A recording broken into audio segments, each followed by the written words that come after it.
On appelle tous les députés qui sont en désaccord avec le gouvernement Barnier et avec le budget qu'il est en train de préparer à effectivement le censurer sur nos bases, c'est-à-dire celle du NFP que nous déposerons à plusieurs reprises d'ici la fin de l'année, mais plus encore lorsque le projet de loi de finances va revenir à l'Assemblée. Je peux vous dire la date, il revient le 18 décembre, 49.3 probable parce qu'il n'y a pas de majorité, et donc motion de censure possible le 20 décembre. Donc ça veut dire que c'est le peuple qui est le souverain dans notre pays. La Déclaration des droits de l'homme et du citoyen de l'époque disait à son article 25 un peu la même chose que notre constitution actuelle. La souveraineté réside dans le peuple. Vous ne savez pas que les milieux populaires jugent les autres, en tout cas les milieux populaires salariés, ceux qui vivent dans la difficulté de chaque jour, vivent dans une culture de la solidarité, qui jugent chaque autre personne d'après ses vertus morales.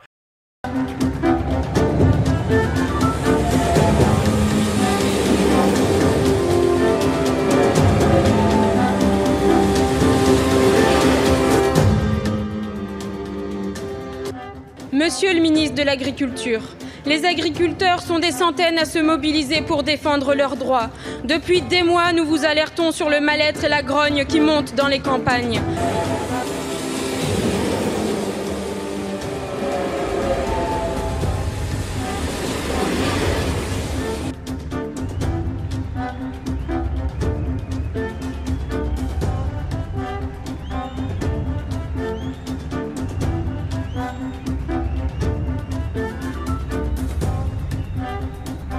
Et il y a un dernier élément majeur, c'est l'opacité, Benjamin Duhamel.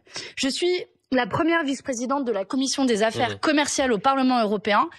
L'accord va être signé dans 2 à 3 semaines et je n'ai toujours pas accès au dernier texte. C'est un scandale démocratique qui démontre la fébrilité de la Commission qui ne veut pas qu'on débatte.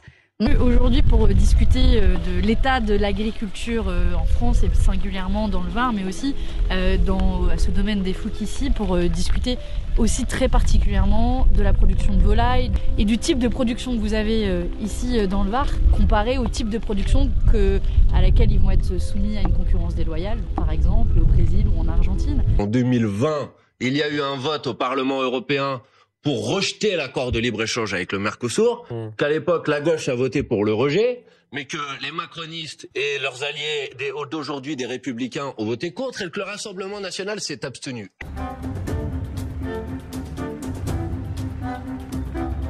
L'agriculture aujourd'hui, c'est pas une crise passagère. L'agriculture est au bord du précipice. Voilà, l'agriculture familiale.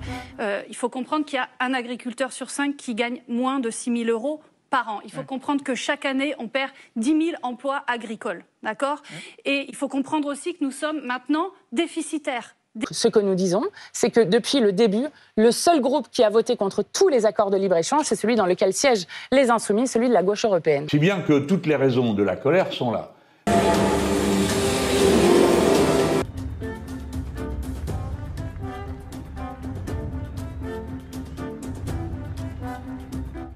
Aujourd'hui, macronistes et lepénistes à l'Assemblée nationale sont alliés. Je veux dire, ils ne se cachent même plus, c'est absolument flagrant.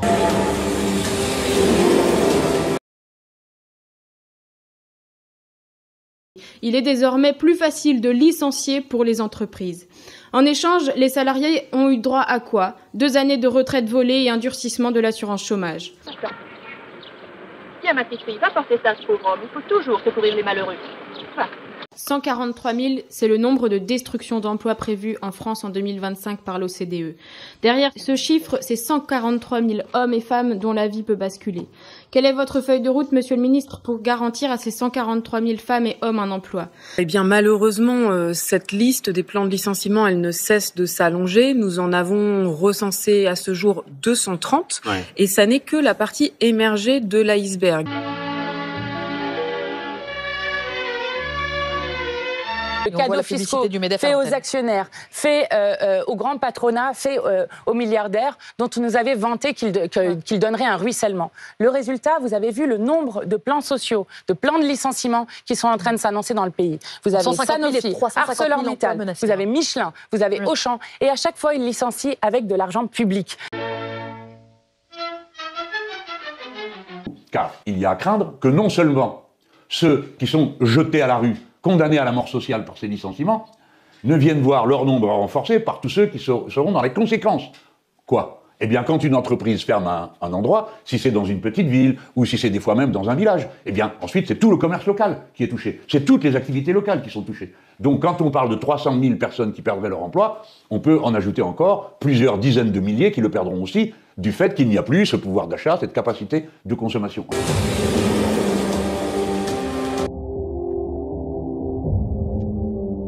Vous ne payez pas la redevance. Si vous pouvez payer un peu, alors vous payez un peu.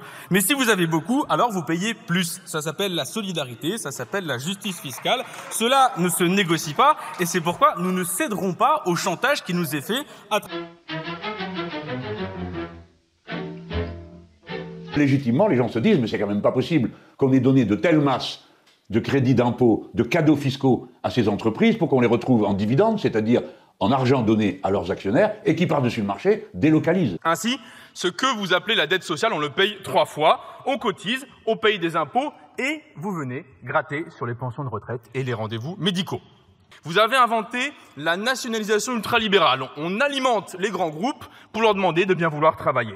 Mais ces grands groupes, disons-le, sont reconnaissants, puisqu'avec les cadeaux que vous leur faites, ils offrent un 5e trimestre à leurs actionnaires. Notre pays a prélevé le double de cette somme sur les Français, car les recettes de la TVA, l'impôt le plus injuste, ont explosé sous le mandat Macron. On est passé de 163 milliards d'euros de TVA net collectés en 2017 à 186 milliards d'euros en 2021 et à 217 milliards d'euros en 2024. En 7 ans de mandat Macron, les recettes de TVA ont bondi de plus de 50 milliards d'euros. 50 milliards d'euros supplémentaires, c'est-à-dire juste le budget de notre défense nationale. Si bien que toutes les raisons de la colère sont là.